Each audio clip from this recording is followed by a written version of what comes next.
Hello, everyone. Welcome to Facebook Live. I am Coach Jeremy, and just want to let everyone know this is all recorded, but I think you probably got that little notification when you logged in here. But we're going to be here for the next 45 minutes or so, and I'm going to go through some of this stuff that is relevant, or at least in our opinion, for the NCE and CPCE. I open, of course, to questions. I will definitely go over whatever it is you guys want to go over. And if nobody says anything, I'll just go over what at least I think is most important based on what we're seeing that people are talking about, posting about. Um, the NCE, of course, has still been pretty consistent from the breakdown. And I'm just going to kind of go ahead and kind of jump into it.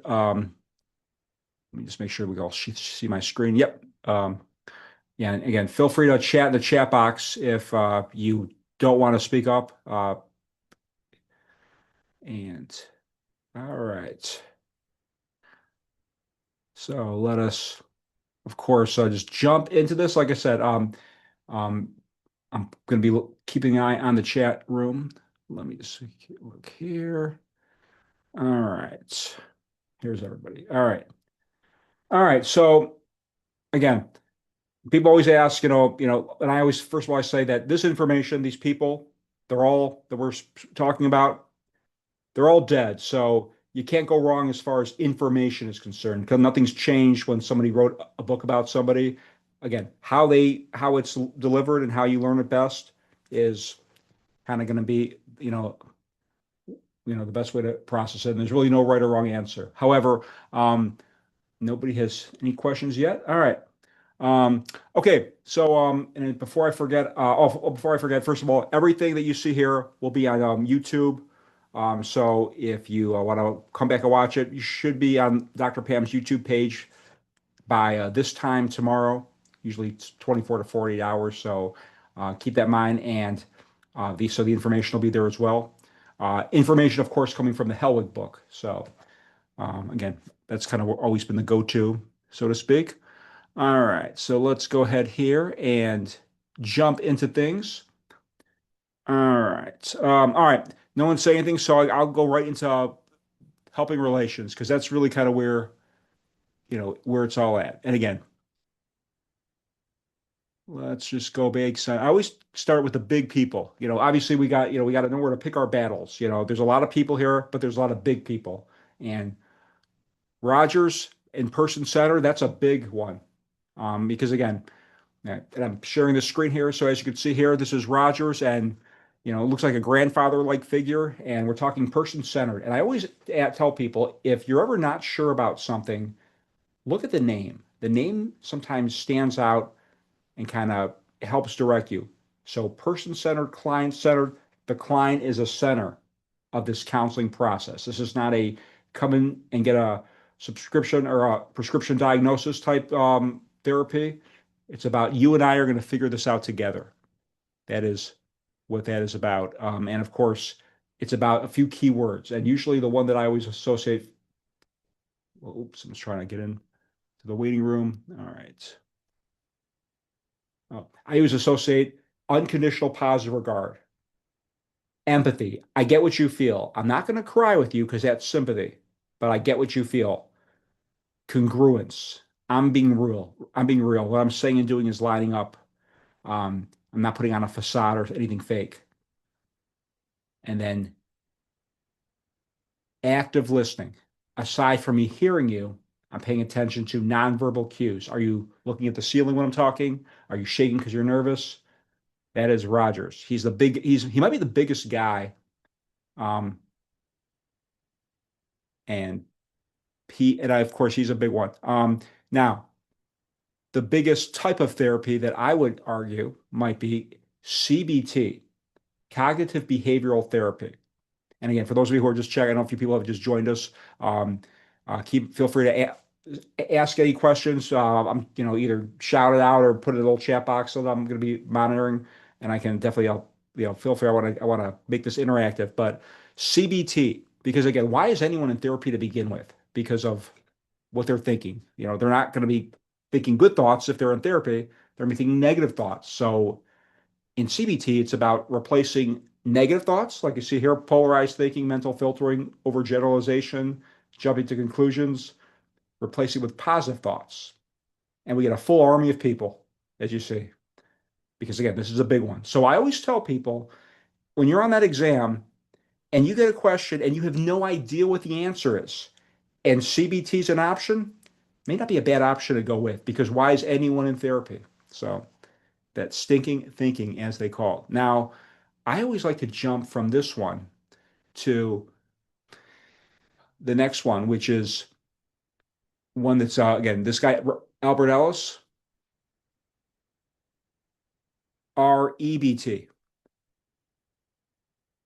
Rational Emotive Behavioral Therapy.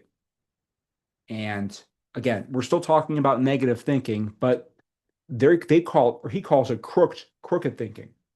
Um, Not much difference meaning as far as hard to kind of differentiate between CBT, but it's called crooked thinking and REBT. So if you get that term on the exam, it's REBT, no questions, no exceptions. He also has a specific technique called the ABCDE approach. Again, event happens, we feel this way because we tell ourselves this, so we have to dispute it with something more positive to feel better about it. Kind of like, when things pile up and we got to push the domino in a different direction. REBT, Albert Ellis. So these two, kind of similar.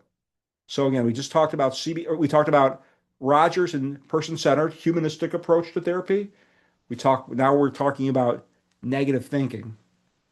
And now we're going to shift over to experimental type of therapy, which is I like this one. This is a role playing slash empty chair. When you're talking about Gestalt, you're talking about the here and now and unfinished business. So again, now we're talking about an experimental type of therapy, and you know we're trying to be present. And in order to be present and focus on today, we got to fix and deal with the baggage from yesterday. So I use this example. You got a client who's in your office because he had an argument with his fiance. She got in her car, drove fast into a tree, and died at the scene. So that client is a mess. He feels remorse. He feels guilt. He's been bottling up this. He's just self-destructing. So if I'm a Gestalt counselor, this would be a perfect for to say, client, I want you to stand up, pretend fiance sitting in that chair, apologize, get off your chest all this negative, baggaged up emotion that's destroying you, so you can deal with it and move on. Gestalt, experimental, role playing, big guy. And yes, this information will be on YouTube. So just ask me. Yeah, where it's going to be for those of you who are just checking in. Facebook Live. It'll be on the Dr. Pam's YouTube page. Usually it's about 24 to 48 hours. Should be there tomorrow night though. Yeah. And this is all from the Helen book. So there you go. Existential. And again, feel free to ask any questions um, as well. Existential. All right, this is kind of going back to history where we kind of have to, I always feel like it's important to start off with where this started and the origin of this. And a guy named Viktor Frankl, who you see right there, basically he was a prisoner in a concentration camp and he wrote a book. If there's one book that you probably want to just know for trivial information, you don't have to read it, you don't have to know the details, but his book, A Man's Search for Meaning, knowing that he wrote it and it's part of existentialism. And this idea is that even when you're on the brink of the lowest form of humanity possible, you can still set long-term goals, be independent and responsible, and see light at the end of the tunnel. Existential. So, I kind of even like Tony Robbins therapy. You go to a seminar and you walk out there like $1 million, wanting to be a billionaire. Sky's the limit. You're reaching for the stars. If you're on the brink of death, you're thinking freedom. If you're a millionaire, you're thinking a billionaire. So that is kind of what that is. Existential. All right. All right. Individual psychology, also known as Adlerian. And this is, again, going back to the name, as I mentioned earlier, for those of you who are just checking in, I always say, if you're not sure, look at the name. Sometimes the name can help direct you to what it is. So we're talking individual. So it's the uniqueness of the individual. And I mean everything about them. We're going from their history, their short-term goals. Again, with existential, it's long-term goals. This is short-term goals. And basically, with this also is their activity level, their mental health, their physical health, what makes them unique. And a staple for this is the birth order, where they are in their sibling pecking order, because are they the oldest, the middle, the youngest, or the only child? Because that has a determination, according to this, Adlerian individual therapy, of why things are the way they are. And one of the techniques, homework assignments. One of the homework assignments, the paradoxical intention, which means prescribing the opposite. So you get a client that says, Counselor, I got a problem. I got social anxiety when I have to speak in front of people. I bite my fingernails like you wouldn't believe. Well, if I'm doing paradoxical, I would say, when's your next presentation? 2 o'clock Friday. Okay, 1:55, look up at the clock and bite the heck out of those nails. Huh? Yep, you heard me. And what's he gonna do at 1:55? He's not gonna bite them. You have insomnia? What time would you like to go to sleep? 10 o'clock. All right, 9:30, brew some coffee, some ice cream, turn on a scary movie, turn on the lights, turn on some music, but whatever you do, don't go to sleep. He's probably gonna conk out. So again, that is what that is. All right. So, um, Sigmund Freud, psychoanalytic, psychodynamic. Um, a few of these, I think the concepts that are most important here. Well, first of all, we've got the id, ego, and superego. A lot of times this is about addiction, where you've got that, if you remember back in the day when you had that devil on one shoulder, the angel on the other, usually with addiction. Come on, one drink won't hurt you, kind of that way. And then, of course, we have the psychosexual stages: oral, anal, phallic, latency, and genital. And this power stage, this phallic, where we have the Oedipus complex and the Electra complex. But I think really when it comes down to psychoanalytic, psychodynamic, what is most important from what I'm hearing about on the exam are our defense mechanisms. And I think that the most common defense mechanism, because it's both in this and in ethics, is transference and countertransference. Transference, what the client's feeling towards the counselor, and then the counter, the reverse, what the counselor's feeling. And then, of course, again, you could pick your poison, but I think when it comes to some of the more famous defense mechanisms, here we go. Again, yeah, yes, absolutely. Yeah, somebody asked if multiple theories use paradoxical intentions. Yes, in fact, any theory could use but yeah, absolutely. In family therapy, absolutely. And again, family therapies can use paradoxical intention. Yeah, you're right. Some of these things are interchanged as far as techniques, homework assignments. Obviously, they can be done in different ways, but yeah, they can be used absolutely. Um, Okay, so defense mechanisms. I always like to kind of go with what's the obvious, the one that stands out. Denial, the flat out refusal. Usually with addiction, I don't have a problem. You're all crazy. But the key is I'm consciously lying or denying it. Because that's with Freud. You're about when you're dealing with unconscious to conscious. Um, Displacement. Had a bad day at work, so I go home and take my cat and launch it across the fridge. Again, when you're dealing with it in a socially inappropriate way, as opposed to sublimation, where I had a bad day at work, so I go to the gym and beat up a punching bag. And then projection, putting my thoughts and feelings onto somebody else. If I think you dislike me, it's easier to dislike you. And then the other stuff is repression and regression. I'm sorry, regression is moving backwards in psychological time when faced with distress. So a 90-year-old taking off his shirt and running on the beach like a 20-year-old, a 40-year-old wearing diapers like a 6-month-old. Whatever you're doing backwards. And the one that seems to get people is suppression and repression. Key here is, again, always with Freud, conscious and unconscious, where in repression, the memories are pushed out of their awareness automatically and subconsciously, where in suppression, it's consciously pushed out. So kind of like in the denial sense, I don't want to talk about it. I don't want to go there. I'm consciously avoiding it, where in repression, it's more, just kind of spirited away from me in a way. All right. And again, for those of you, just feel free to ask any questions. Either I'm paying attention to the chat box, or feel free to blurt it out. TA, transactional analysis.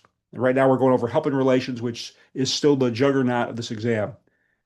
It's about a third of the exam. So if you are strong in this area, you're going to be strong in your, chances of passing. Life scripts, Eric Burney. It's about this idea that we do better communicating with people in our own wheelhouse. Parents do better with parents, adults to adults, child to child. Those are called complementary transactions. Because when we go this way, parents to child, that's a cross transaction. And that doesn't work out as well, according to Eric Burney. It's about life scripts. And he wrote a book called The Games People Play. Again, you don't have to read it, you don't have to know about it. Just know that, because he's a big guy, not out of question to think that that may not come up on the exam, just like Frankel's book, Man's Search for Meaning. All right.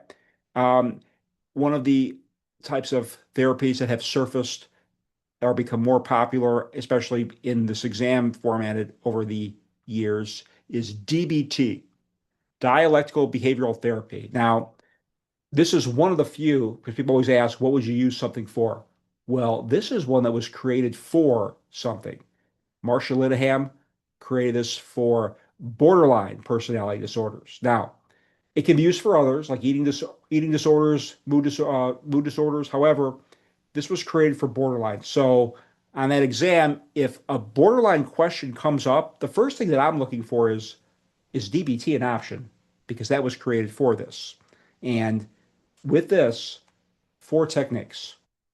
And when you think about a borderline client, these are 4 techniques that pretty much are ideal for a borderline based on what they show symptoms of: mindfulness, emotional regulation, distress tolerance, or interpersonal effectiveness. 4 techniques. All right. So this one has 4 techniques. The next one I'm going to show you has 3 questions. I'm talking solution focused brief therapy. So does anyone either want to take a shot in the chat box or mention what one of the 3 questions are that solution focused brief therapy consists of? Anyone? Okay, because basically what solution focused brief therapy, well, first of all, if you didn't know, it's brief, so it's short term, 6 to 8 sessions. And in the name solution focused, basically, why are you in my office? What are you looking to accomplish? We're going right for the juggernaut, basically, the goal. And to do that, 3 questions. The most famous is the miracle question. If I could free you of your anxiety with my magic wand. Very good. Yeah, exactly. Good job. Yeah. Penny, good job. All right. If I could free you of your anxiety, how would that be? The exception. What if you didn't have anxiety? Or the scaling. Okay, how bad is your depression? Scale of 1 to 10. 8. What if we got down to a 6? And, a part of this exam is, not just how they ask the question, where what would you use this for? What would you not use this for? If, you have a serial killer that's in your office, this is probably not a good one, because you're not going to fix that in 6 sessions. So there's a time and a place for some of these. There's a time and a place for not some of these. If the person doesn't even think they have a problem, well, then they don't need a miracle, because they don't think that there's anything that needs to be fixed. So keep that in mind. All right. Reality therapy. Again, the name, reality. I think of Get Real. Um, William Glasser, this is based on choice theory. And this is not even so much about what it is, but what it's not. So you see here, this is, again, I'm taking this from Helwig, that this is basically You're emphasizing choice and responsibility, rejecting transference. So again, those defense mechanisms from Freud that we're talking about, I don't care about that if you're in reality. We're keeping this present. Don't care about your past, your history. So Adlerian, Gestalt, that would be what that would be. And then we don't even care what your symptoms or your diagnosis is. Basically, you're in my office, you're alive. Stop blaming others, get out in this world and do something. So it's a very cutthroat type, not beat around the bush type therapy. I think of somebody who might just be lazy, or if they're a relapse away from death, we may not have time to talk about what got them here because their funeral could be before our next session. So this is again, going back to what I was saying with the other ones, time and a place for this. So again, reality. Narrative is the next one and the final one that we're going to talk about, unless anyone asks any more questions about this. And that's when I think of narrative. Well, first of all, when I think of narrative therapy, exam excluded, I think of a library, I think of books, I think of stories. And so a client's not going to bring you a happy story into your office. They're going to bring you a sob story. And so it's your job as the narrative therapist to help them reauthor their story. We're not hypnotizing them to make them forget it. We're not trying to change it completely, but help them look at it from a different perspective at a different angle. That is what it is. So again, like someone was asking before about the paradoxical intention with in this one, you're doing homework assignments. However, unlike the homework assignments that you're doing in other types of therapies, it's about writing a letter, maybe pros and cons, write a list, write a letter again, because it's narrative therapy. So again, there's definitely different angles and quacks to this that some of these kind of intersect with just how they're done. So we just went over, for those of you who either just checked in, midway through, uh, we just went over what I call the big people on this helping relations section. And again, are there little people? Yes. I think when it comes to picking your battles, that, if you know the big people, you're going to know who they are, you're going to know who they're not. So if you get a question about a little person and you'll know that it's not one of the big people, it'll be one of the little people. So these are the big ones. If you know these, that's about a third of the exam that you're going to be pretty good shape for. So I'm going to jump to the next section that I'm going to dive into, and that is groups. Although I'll see if there's any questions. Any questions from the gallery there? I don't see anyone. All right. So when it comes to groups, the first thing that you want to know about groups, without question, beyond a shadow of a doubt, it's the stages of groups. That is what you want to know first. And when it comes to the stages of groups, I always tell people, if you're not sure, if you forget, just think, throw out the exam. Let's say someone's going to a group therapy to begin with. What's going to happen? How do they get there? They get there, they park their car, they walk inside, they pay the fee, they sign the informed consent, room 212 to the right. You're forming like you would go anywhere else in life. And then get to work. Okay. Now, keep in mind, there's a reason people go to group therapy to begin with. There's a reason they're going. Okay. And probably because they have a hard time dealing with people. So when you get a bunch of people who have a hard time dealing with people, chances are it probably is not going to go very well from initially. There's probably going to be, they're more likely to want to kill each other than they are to sing songs together. So hence the name storming. When it storms outside, I don't associate that with peace. It's you know, not it's a lot of chaos. Hence the name storming. But then as we shift to the second half of group, the norming stage. And this picture here shows two people who are climbing up a cliff. And I use this example: if you have two enemies who are at the bottom of a hill, and the only way they get up to the top is if they work together. Now, they hate each other, they want to kill each other, but they realize that they're not getting up to the top without helping each other. So, look, let's just get up there and then we'll kill each other when we get up to the top. And what happens on the way up? They become friends. And that's why the norming stage. And then once we know how to work together, achievement, we're getting goals accomplished, performing. And then after that, so long. Bring on the next group, adjourning. So again, this is like I would say when it comes to groups, we got to know our stages. And if you're not sure, just think from start to finish what somebody going into a group would you expect. So there we go.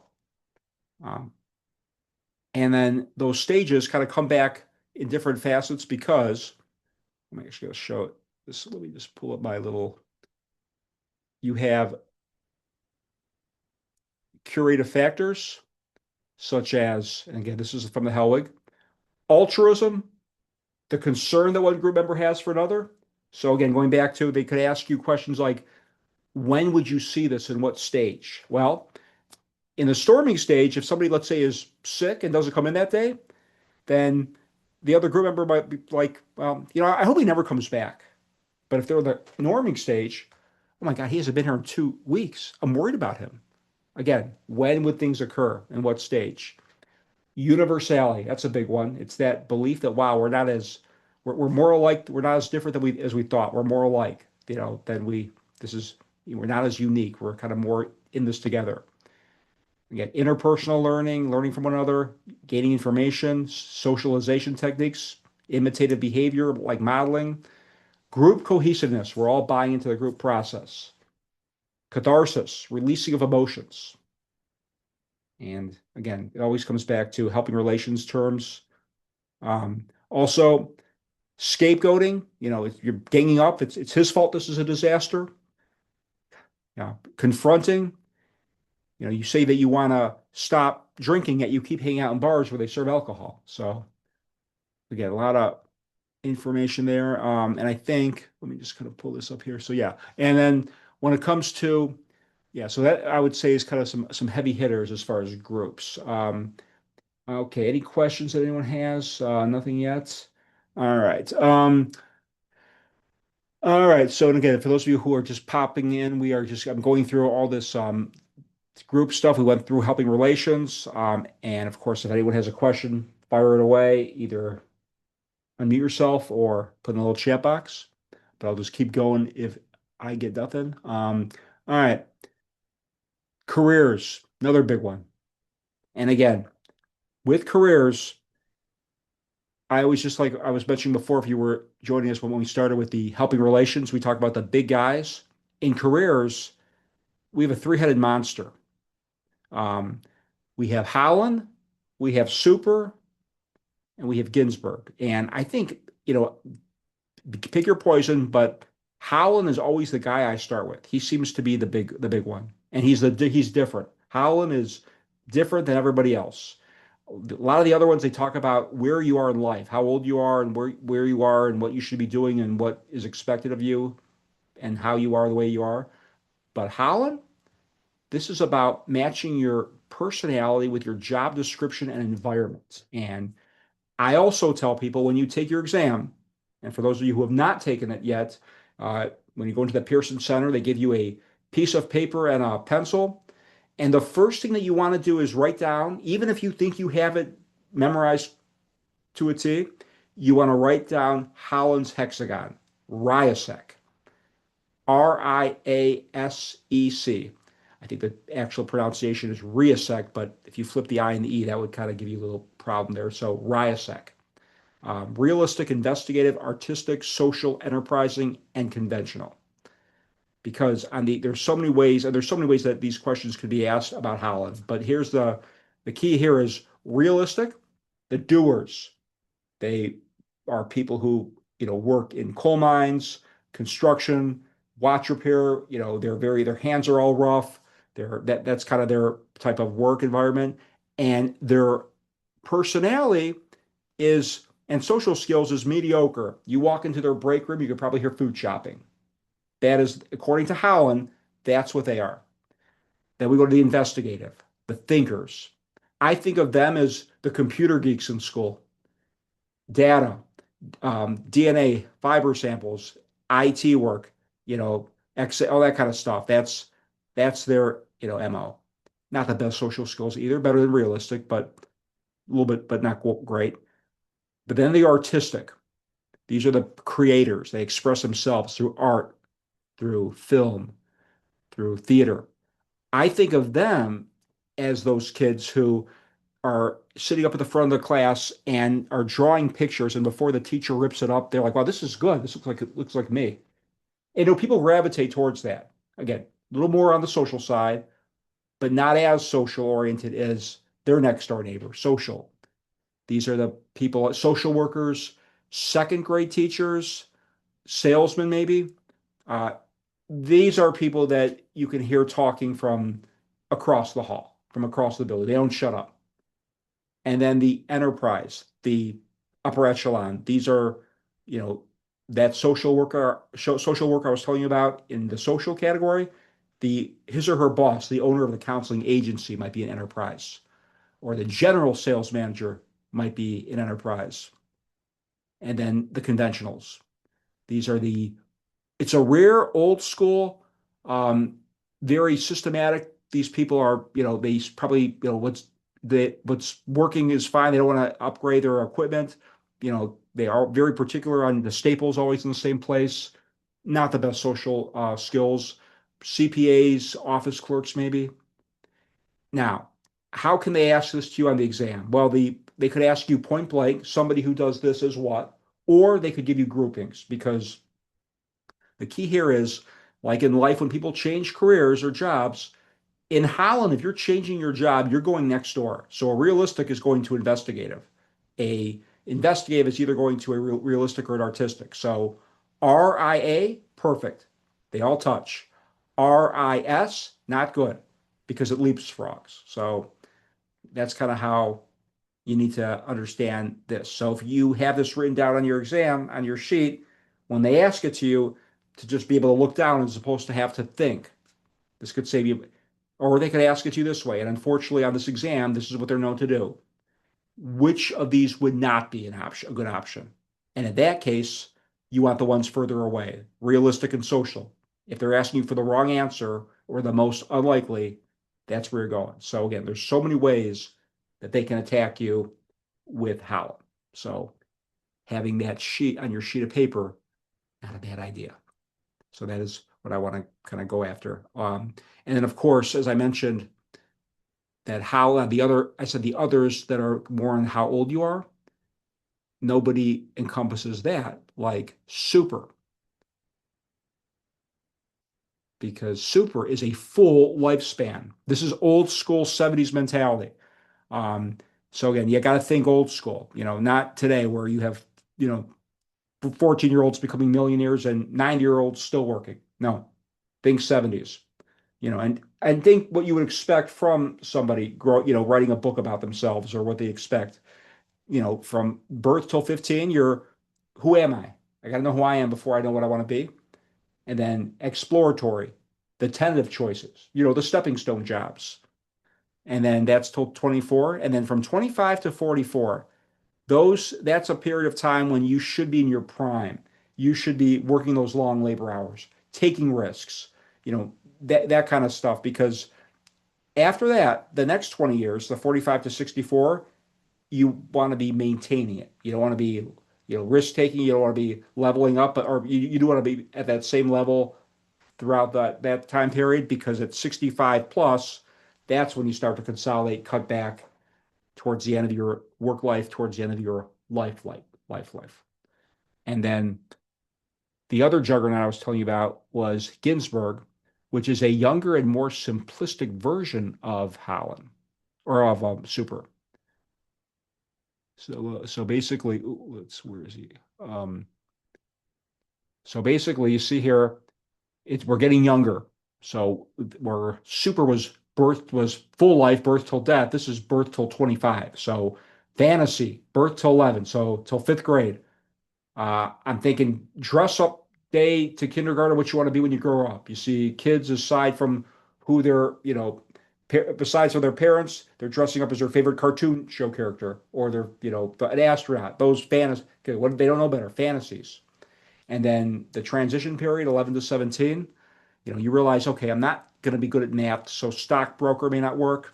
I'm only going to be 5'4", so professional basketball player may not work. And I'll be, what does work? Realistic.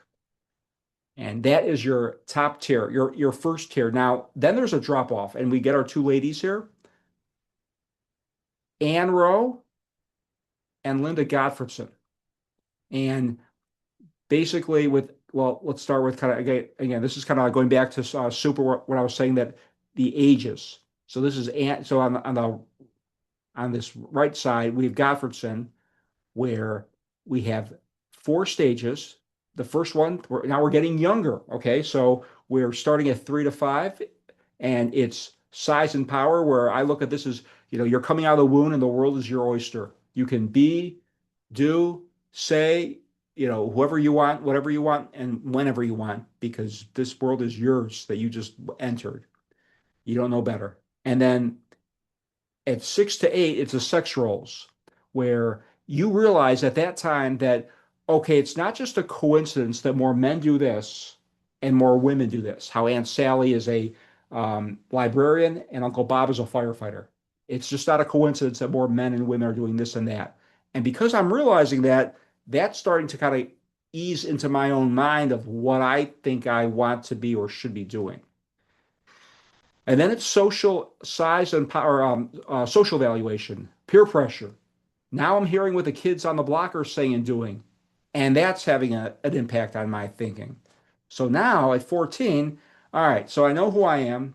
I know what the age, what the genders are saying and doing. I know what the kids on the block are saying and doing. So what is the compromise that it's all going to fit and make sense? So I'm happy, they're happy, how it all works. And now Ann Rowe, she talks about levels and fields. So again, you talk about, what type of industry are you in? Construction? Are you in engineering? Are you in education? And what's your position? Are you principal? Are you shift manager? Are you supervisor?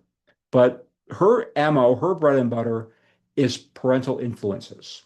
What mom and dad did has an influence on your career.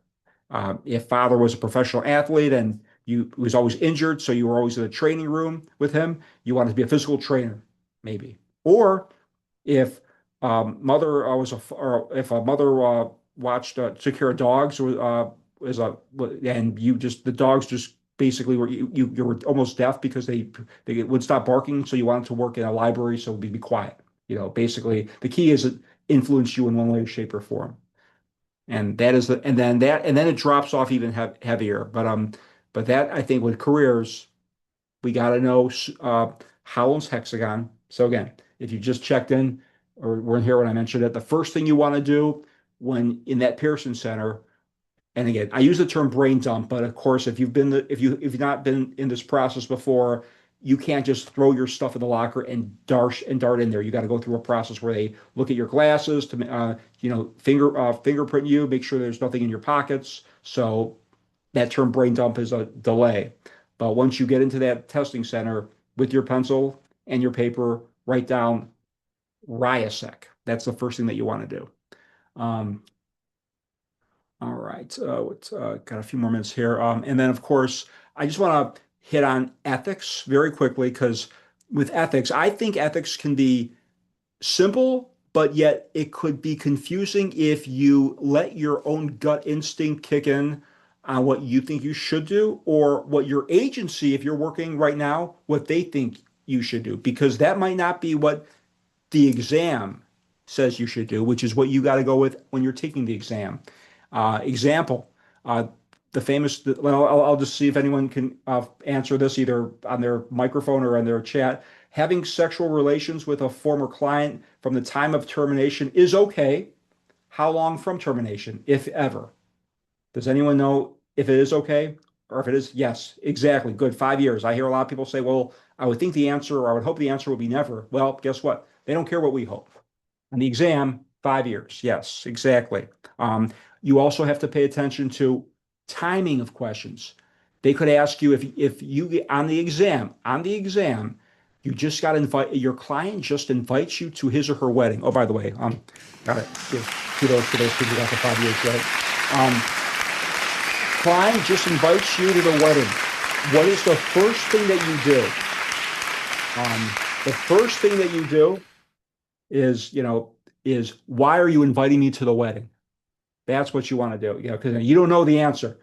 If the answer is, I want to have shots of tequila with you and my friends, then I will politely decline. But what's more likely on to make it, obviously, I don't know if it'll be that obvious on the exam, but I think it's the more likely answer is because this was the first meaningful relationship that I think it had an impact on, our sessions. So I think it would be appropriate. And if that's the answer, on the exam, you're going to the wedding. On the exam, you're going to the wedding.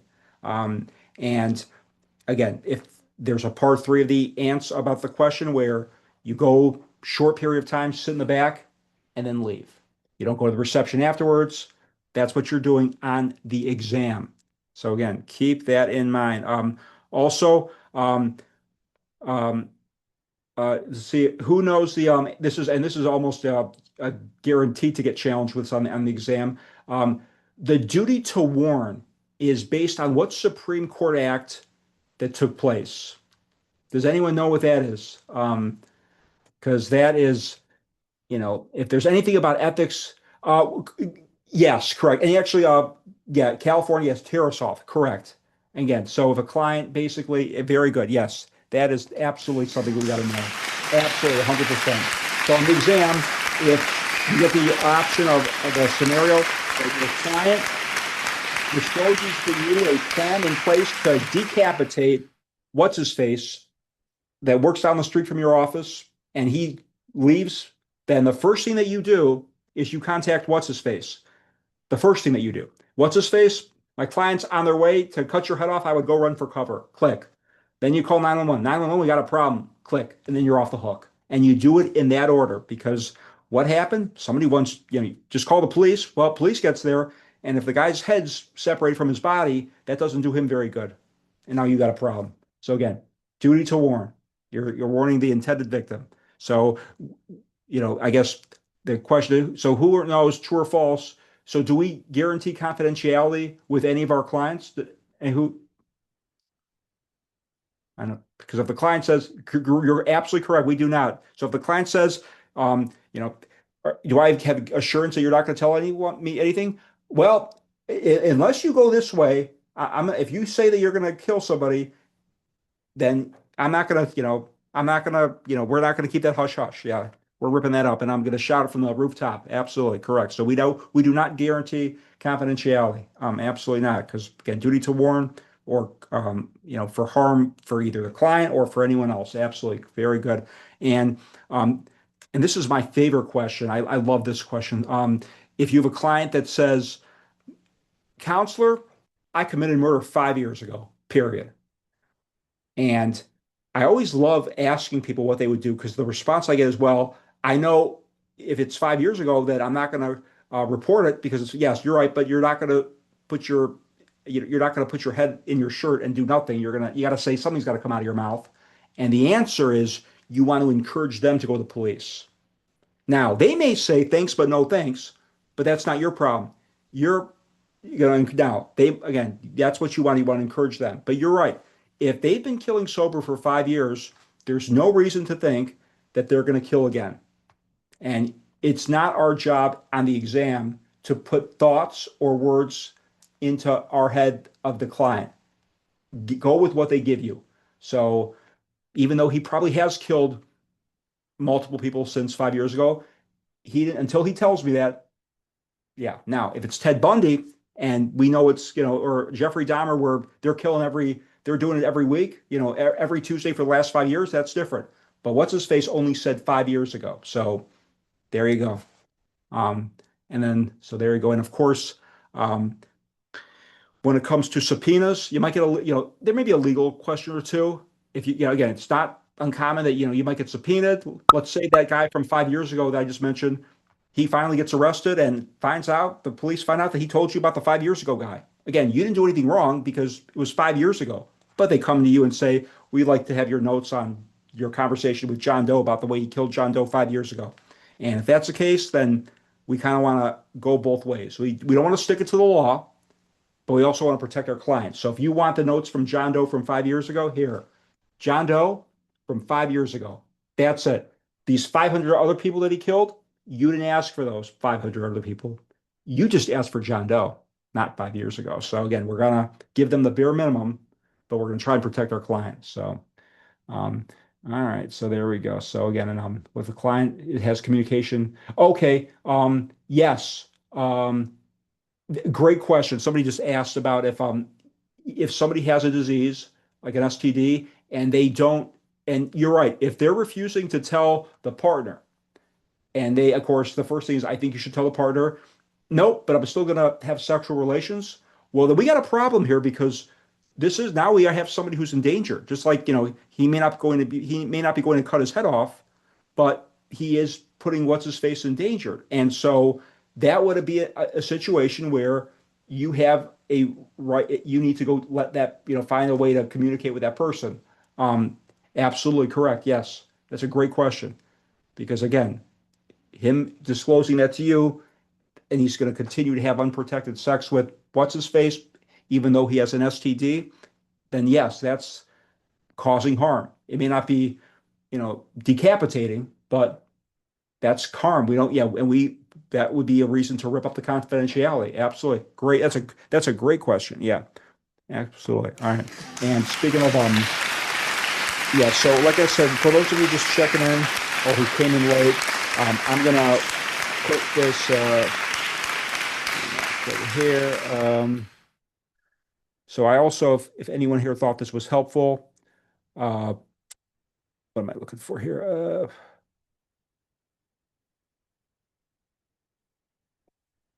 All right, so I'm gonna just put some links here in the little chat box because we are running out of time. But I also offer individual sessions, and I'm just gonna put in the chat box right here some links to, yeah, the video will be on by tomorrow night. And here's some links to if anyone wants to copy and paste for any boot camps, any sessions, there's some discounts as well.